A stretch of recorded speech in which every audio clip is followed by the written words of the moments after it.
Chapter 12. Till now that she was threatened with its loss, Emma had never known how much of her happiness depended on being first with Mr. Knightley, first in interest and affection. Satisfied that it was so, and feeling it her due, she had enjoyed it without reflection, and only in the dread of being supplanted found how inexpressibly important it had been. Long, very long. She felt she had been first, for, having no female connections of his own, there had been only Isabella whose claims could be compared with hers, and she had always known exactly how far he loved and esteemed Isabella. She had herself been first with him for many years past. She had not deserved it. She had often been negligent or perverse, slighting his advice or even wilfully opposing him, insensible of half his merits, and quarrelling with him because he would not acknowledge her false and insolent estimate of her own. But still, from family attachment and habit, and thorough excellence of mind, he had loved her and watched over her from a girl, with an endeavour to improve her, and an anxiety for her doing right, which no other creature had at all shared. In spite of all her faults, she knew she was dear to him. Might she not say, very dear? When the suggestions of hope, however, which must follow here, presented themselves, she could not presume to indulge them.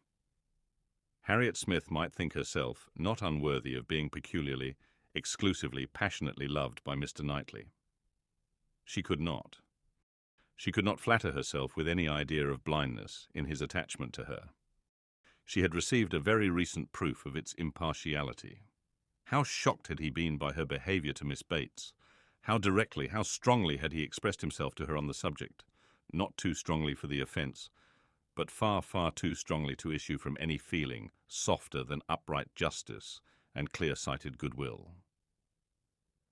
She had no hope, nothing to deserve the name of hope, that he could have that sort of affection for herself which was now in question.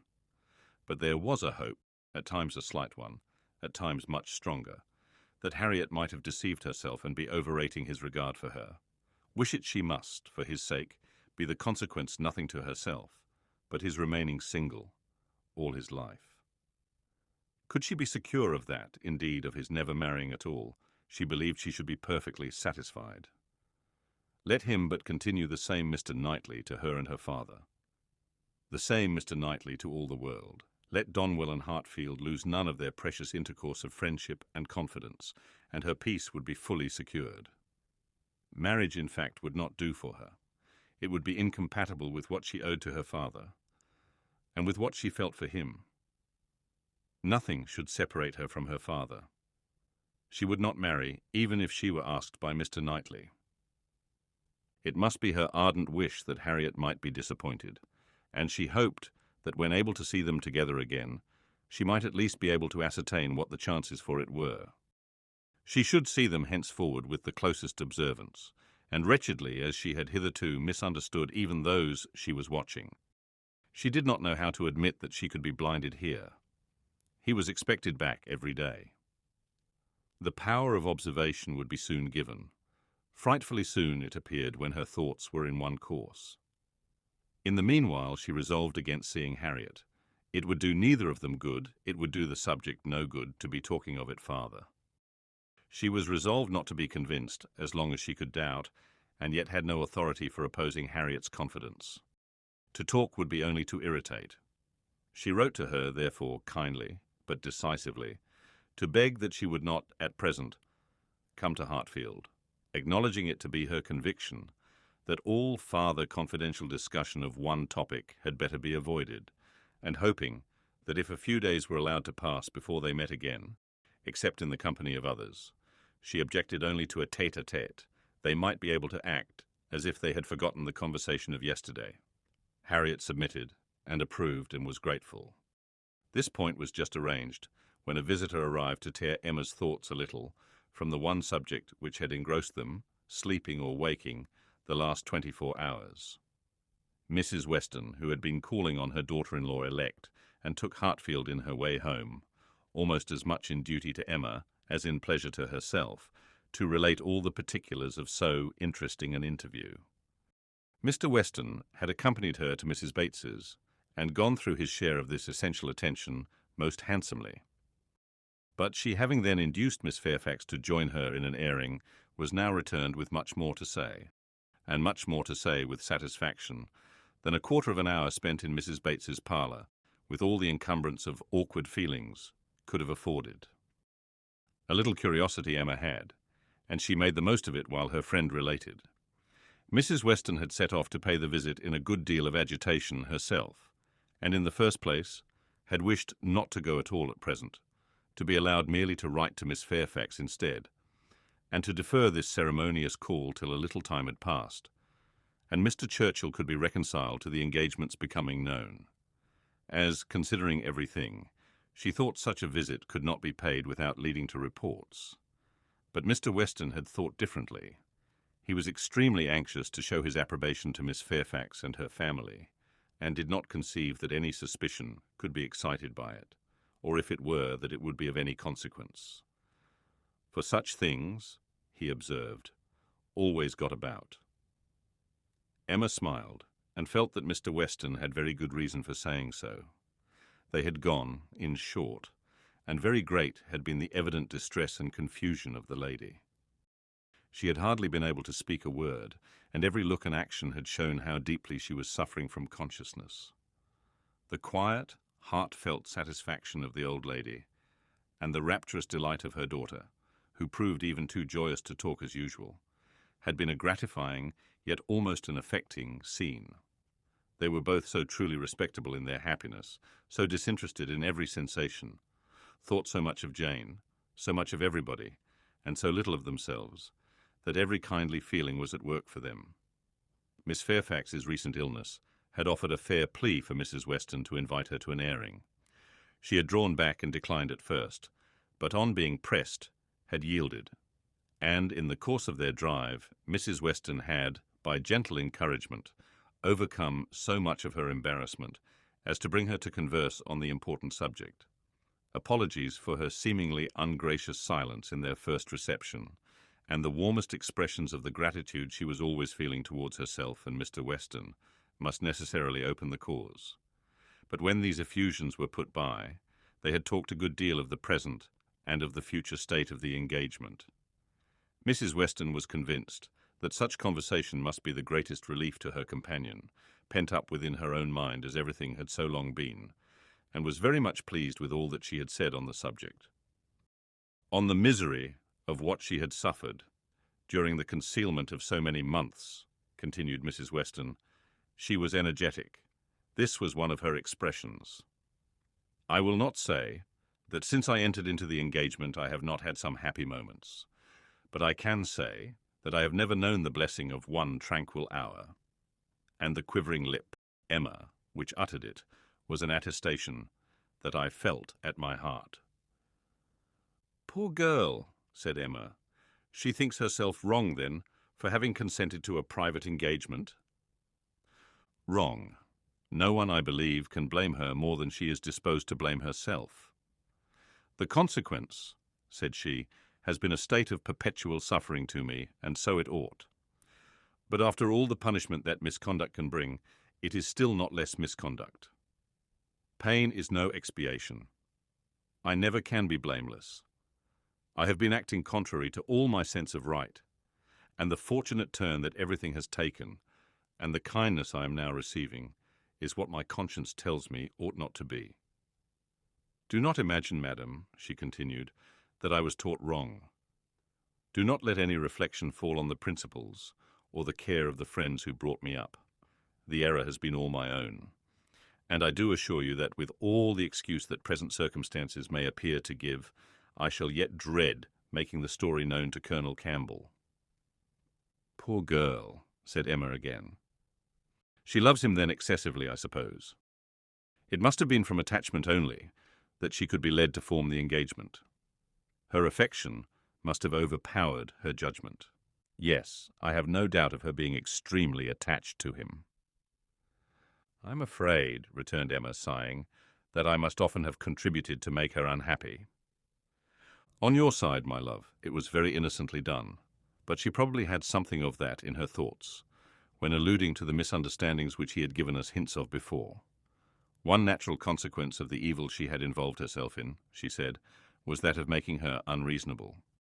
The consciousness of having done amiss had exposed her to 1,000 inquietudes and made her captious and irritable to a degree that had been hard for him to bear. I did not make the allowances, said she, which I ought to have done for his temper and spirits, his delightful spirits, and that gaiety, that playfulness of disposition, which under any other circumstances would, I am sure, have been as constantly bewitching to me as they were at first. She then began to speak of you, and of the great kindness you had shown her during her illness, and with a blush which showed me how it was all connected, desired me, whenever I had an opportunity, to thank you. I could not thank you too much, for every wish and every endeavour to do her good. She was sensible that you had never received any proper acknowledgment from herself. If I did not know her to be happy now, said Emma seriously, which in spite of every little drawback from her scrupulous conscience she must be, I could not bear these thanks. For, oh, Mrs. Weston, if there were an account drawn up of the evil and the good I have done Miss Fairfax. Well, checking herself and trying to be more lively, this is all to be forgotten. You are very kind to bring me these interesting particulars. They show her to the greatest advantage. I am sure she is very good. I hope she will be very happy. It is fit that the fortune should be on his side, for I think the merit will be all on hers. Such a conclusion could not pass unanswered by Mrs. Weston. She thought well of Frank in almost every respect, and what was more, she loved him very much, and her defence was, therefore, earnest. She talked with a great deal of reason, and at least equal affection, but she had too much to urge for Emma's attention. It was soon gone to Brunswick Square or to Donwell. She forgot to attempt to listen, and when Mrs. Weston ended with, "We have not yet had the letter we are so anxious for, you know, but I hope it will soon come," she was obliged to pause before she answered, and at last obliged to answer at random before she could at all recollect what letter it was which they were so anxious for. "Are you well, my Emma?" was Mrs. Weston's parting question. "Oh, perfectly. I am always well, you know. Be sure to give me intelligence of the letter as soon as possible." Mrs. Weston's communications furnished Emma with more food for unpleasant reflection by increasing her esteem and compassion, and her sense of past injustice towards Miss Fairfax. She bitterly regretted not having sought a closer acquaintance with her, and blushed for the envious feelings which had certainly been, in some measure, the cause. Had she followed Mr. Knightley's known wishes in paying that attention to Miss Fairfax, which was every way her due? Had she tried to know her better?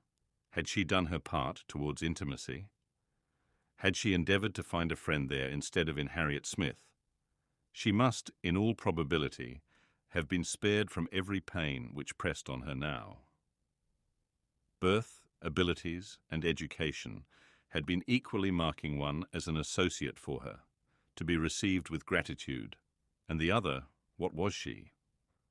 Supposing even that they had never become intimate friends, that she had never been admitted into Miss Fairfax's confidence on this important matter, which was most probable, still, in knowing her as she ought and as she might, she must have been preserved from the abominable suspicions of an improper attachment to Mr. Dixon, which she had not only so foolishly fashioned and harboured herself, but had so unpardonably imparted, an idea which she greatly feared had been made a subject of material distress to the delicacy of Jane's feelings by the levity or carelessness of Frank Churchill's. Of all the sources of evil surrounding the former, since her coming to Highbury, she was persuaded that she must herself have been the worst. She must have been a perpetual enemy. They never could have been all three together, without her having stabbed Jane Fairfax's peace in 1,000 instances. And on Box Hill, perhaps, it had been the agony of a mind that would bear no more. The evening of this day was very long and melancholy at Hartfield. The weather added what it could of gloom. A cold, stormy rain set in, and nothing of July appeared but in the trees and shrubs, which the wind was despoiling, and the length of the day, which only made such cruel sights the longer visible. The weather affected Mr. Woodhouse, and he could only be kept tolerably comfortable by almost ceaseless attention on his daughter's side, and by exertions which had never cost her half so much before. It reminded her of their first forlorn tête-à-tête on the evening of Mrs. Weston's wedding day, but Mr. Knightley had walked in then, soon after tea, and dissipated every melancholy fancy. Alas, such delightful proofs of Hartfield's attraction, as those sort of visits conveyed, might shortly be over. The picture which she had then drawn of the privations of the approaching winter had proved erroneous. No friends had deserted them, no pleasures had been lost. But her present forebodings, she feared, would experience no similar contradiction. The prospect before her now was threatening to a degree that could not be entirely dispelled, that might not be even partially brightened. If all took place that might take place among the circle of her friends, Hartfield must be comparatively deserted, and she left to cheer her father with the spirits only of ruined happiness. The child to be born at Randalls must be a tie there even dearer than herself, and Mrs. Weston's heart and time would be occupied by it. They should lose her, and probably, in great measure, her husband also. Frank Churchill would return among them no more, and Miss Fairfax, it was reasonable to suppose, would soon cease to belong to Highbury. They would be married and settled either at or near Enscombe. All that were good would be withdrawn, and if to these losses the loss of Donwell were to be added, what would remain of cheerful or of rational society within their reach? Mr. Knightley, to be no longer coming there for his evening comfort, no longer walking in at all hours, as if ever willing to change his own home for theirs. How was it to be endured? And if he were to be lost to them for Harriet's sake? If he were to be thought of hereafter as finding in Harriet's society all that he wanted? If Harriet were to be the chosen, the first, the dearest, the friend, the wife to whom he looked for all the best blessings of existence? What could be increasing Emma's wretchedness but the reflection, never far distant from her mind, that it had been all her own work? When it came to such a pitch as this, she was not able to refrain from a start or a heavy sigh, or even from walking about the room for a few seconds, and the only source whence anything like consolation or composure could be drawn was in the resolution of her own better conduct, and the hope that, however inferior in spirit and gaiety might be the following, and every future winter of her life to the past, it would yet find her more rational, more acquainted with herself, and leave her less to regret when it were gone.